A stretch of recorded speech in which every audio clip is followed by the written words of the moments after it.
Hello and welcome to the Corporate Cup Presents Dafa News podcast of the second day, the second edition of the second day of the T20 World Cup that's going on. And some interesting matches in the earlier part of the day where we saw West Indies, losing out by 42 runs to Scotland and, India springing up a surprise in the last, let's say, 9 or 10 deliveries of their warm-up match with Australia. However, what we are here to discuss, and if you guys want to sort of, follow our discussion of how we analyze that match, what we thought our takeaways were, and please watch the podcast which has already been uploaded on our YouTube channel, and share, subscribe, and like on the page. Remember, the first 1,000 subscriber is going to get a very interesting gift. So please keep subscribing, keep sharing, so that we can get more and more subscriber, and who knows, you might be the 1,000th lucky winner for this particular prize. So Sanket, welcome back Welcome. to the Hi, Raj. podcast. And interesting match again between Zimbabwe and Ireland. And मुझे लगता है कि मुझे predictions बंद कर देनी चाहिए. हाँ, मैंने भी आइलैंड ही बोला था कल. नहीं, मैंने जिम्बाब्वे बोला. मैंने क्या कहते हैं, ग्रुप ए में श्रीलंका बोला था, यूएई बोला था, ग्रुप बी में वेस्ट इंडीज बोला था और आयरलैंड बोला था. तो दैट्स व्हाई आई सेड कि मुझे प्रेडिक्शंस बंद कर देनी चाहिए, क्योंकि या फिर एक चीज और भी हो सकती है कि जो लोग मुझे सुन रहे हैं वो मुझे सुन के दूसरा प्रेडिक्शन डालेंगे. हाँ, it so could it happen. Always help, है ना. Yeah. So anyways, what's your well, Zimbabwe played well, I think. Needless to say, uh, Sikandar Raza had to come in early because of the fall of 3 quick wickets. And after that, it was one-way traffic.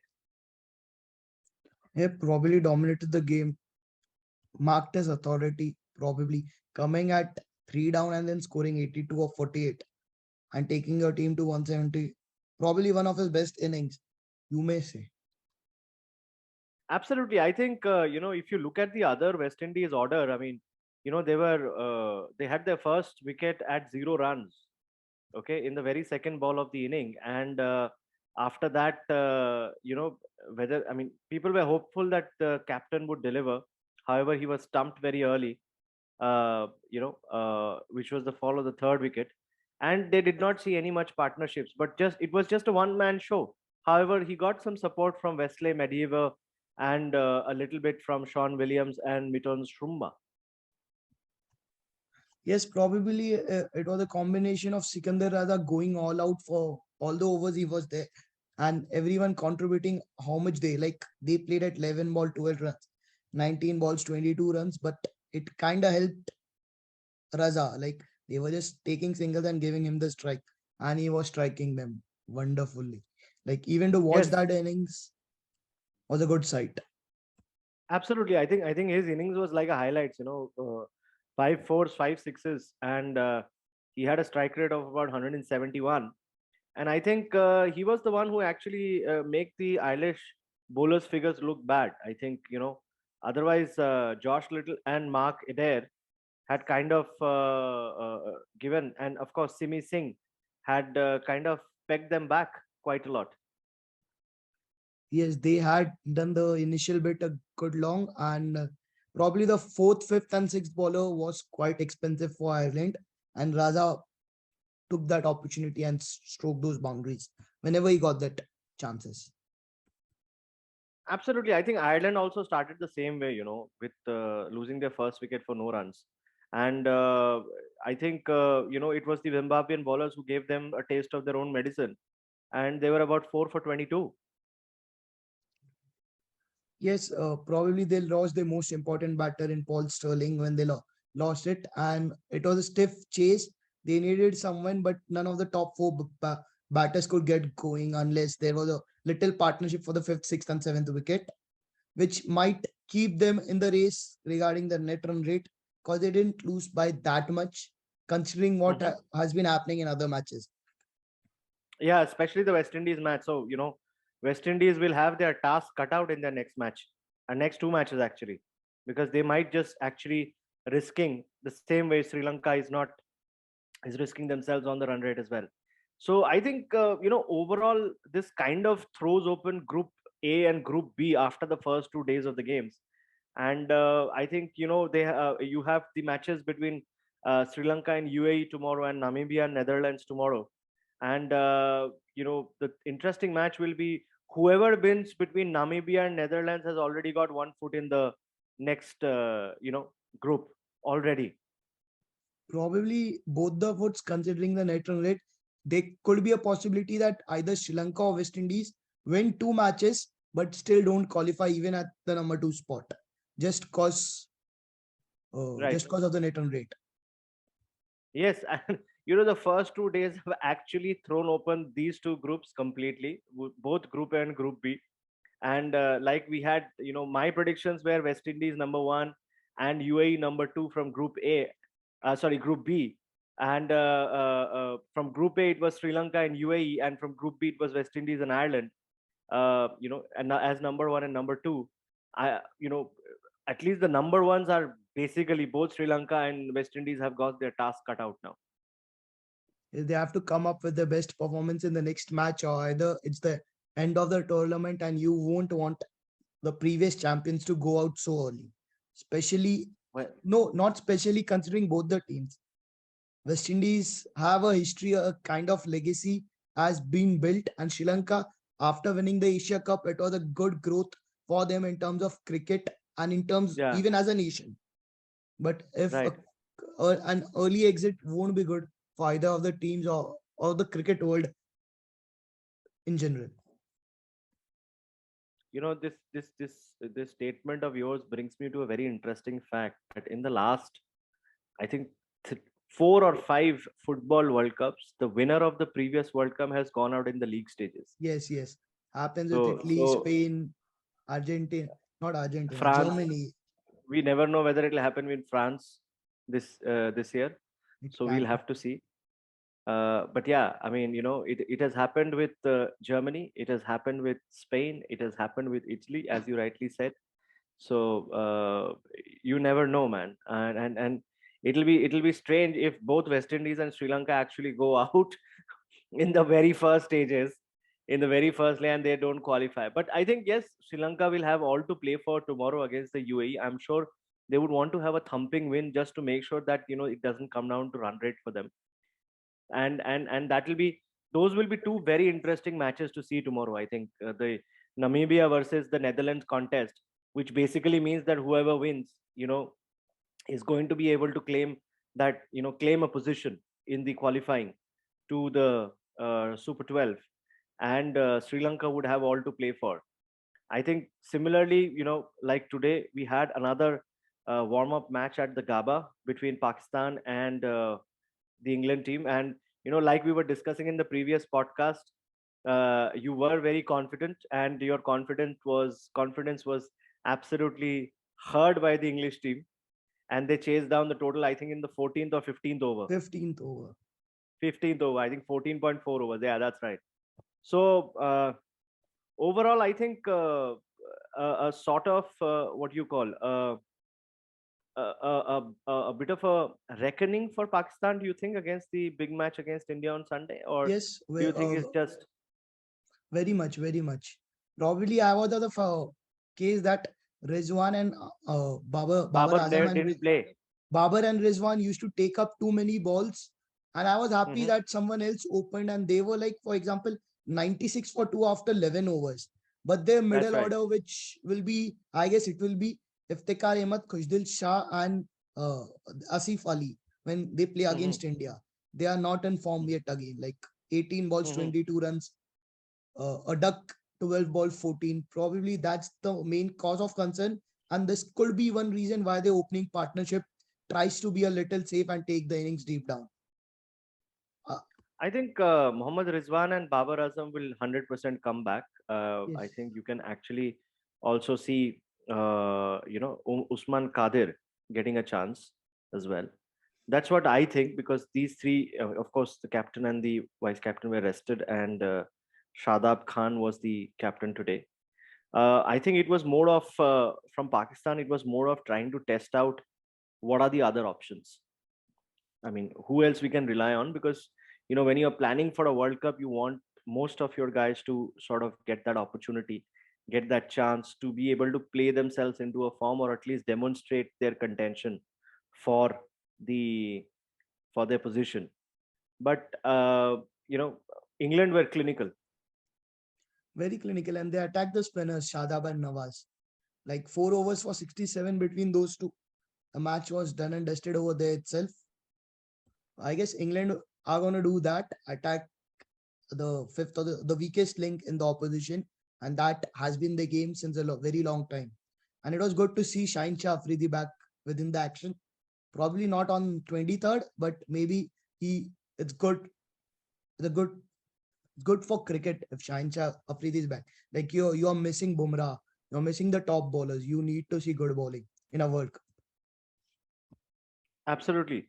However, talking about bowling, I think England had 8 bowlers in this one. And, I think they pretty much gave everybody they could an opportunity to try their hand and see who can be an option. So, I mean, only Chris Jordan got his full quota of 4 overs, and Mark Wood got three. And, everybody, I mean, even Ben Stokes came in with a few overs in this one. Yes, they probably played it like a warm-up match and giving everyone 2 to 3 overs. I would have liked to see more of Moin or Adil bowling because I guess they will be the one who will be bowling in the important matches. I don't see Liam Livingstone bowling. Like probably if you have Moin in the team, you won't give the ball to Liam Livingstone. I think, I was reading just a few days back that Liam Livingston was out with an injury, and this is sort of the warm-up matches are sort of a comeback for him, and because he just sort of announced his presence as well with the bat a little bit, because I think that is where he kind of holds the edge over perhaps Adil Rashid. But then, you also have Moeen Ali who can contribute similarly. Even the left-hander batter comes into picture when talking about Moin, or else it's just Butler, all these right-handers for England. And I don't I think think where Butler was not even there. no, I no, think, I'm speaking in terms of the future matches, what yeah, combination yeah, of course. they are planning to do. And I think another thing was that England sort of wanted to rest some of the top performers of the recent series with Australia, like Mark Wood, Chris Wokes, of course, the David captain Joss Malan, Butler, Butler, everyone was listed. absolutely David Malan. So I think it was more of a strategy of trying to see who can pull this, and Harry Brook and Sam Curran towards the end sort of did that for England. I mean, I think they lost their fourth wicket for 104, and they still had to chase about 60 odd runs. Yes, Sam Curran probably is in the team, the death toll specialist, so called, and he is hitting it very well. And Harry Brook, probably the man of the future, and maybe he could surprise us by scoring more runs than Liam Livingston and even Moeen Ali. You know, Played I well in I I Pakistan.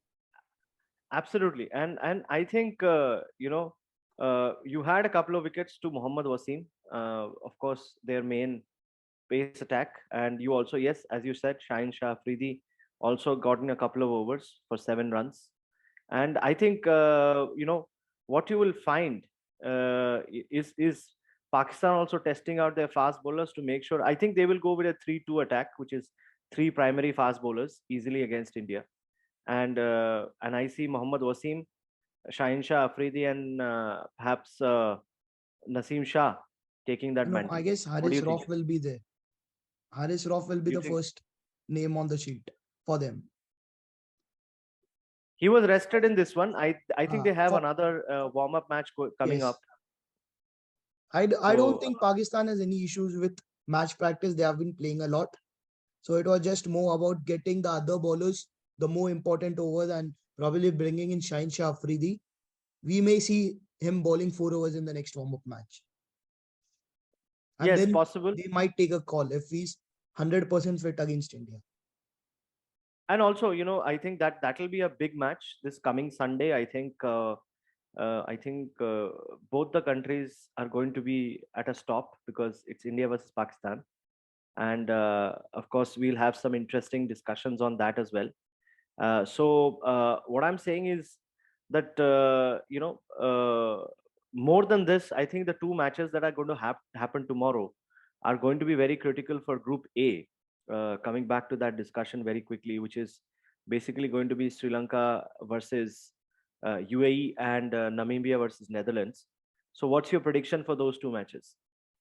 I guess Sri Lanka probably will come good tomorrow, and Namibia Right. versus Netherlands will be a close one. I hope Namibia wins it because a new nation coming up through the ranks, it will be good for world cricket, and they get to play the big names. I'm The sure. I'm sure. I mean, it is looking close also after the first game between the two, even on Dafabet. So I think my prediction would be similar lines, and on this prediction we are agreeing today that I would back Sri Lanka to come back stronger and prove themselves that why they were the Asian Cup champions and it was not a fluke. And I think Namibia played, I think, better cricket only because they kind of took it to a much stronger team, and Netherlands had a very what do you call, a close game which they sort of somehow scraped through against the UAE.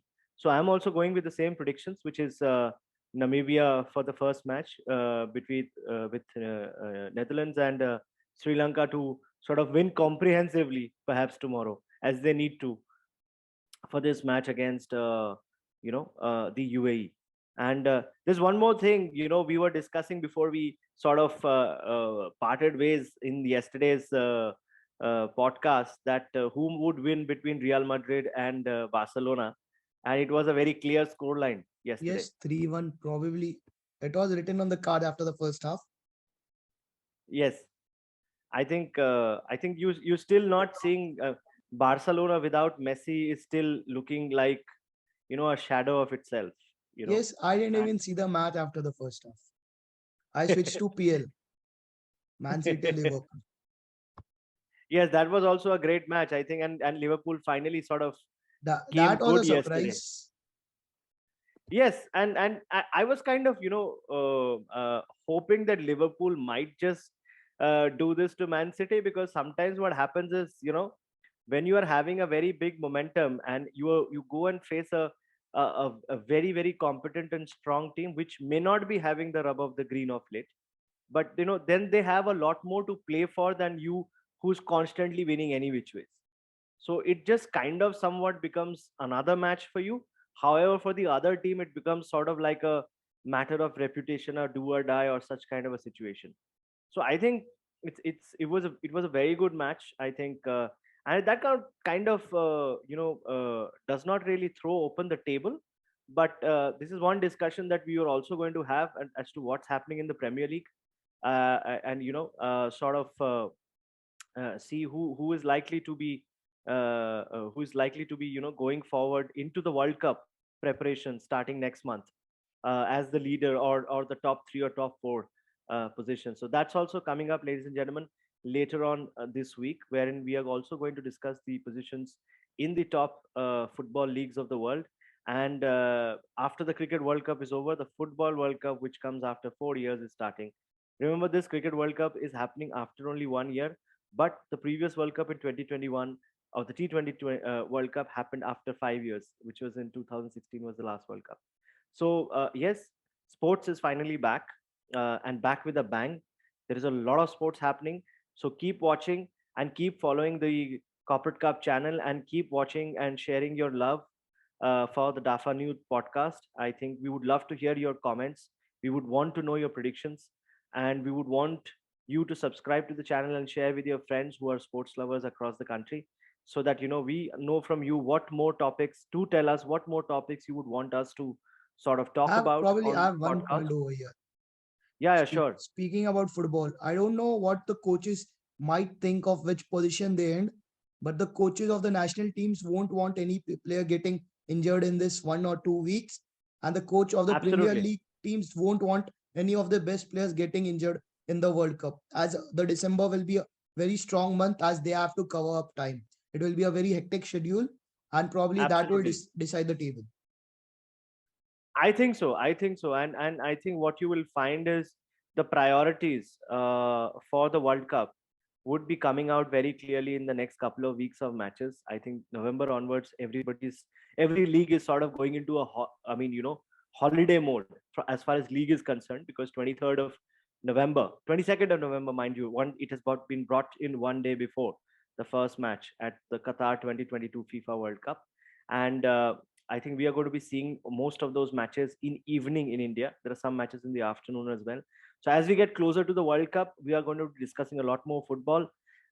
We also will have discussions on the current ISL and IPL, PKL, which is a Pro Kabaddi League season that's going on, and there is immense amount of sport that's going to be covered on the Dafa News podcast. So don't miss this.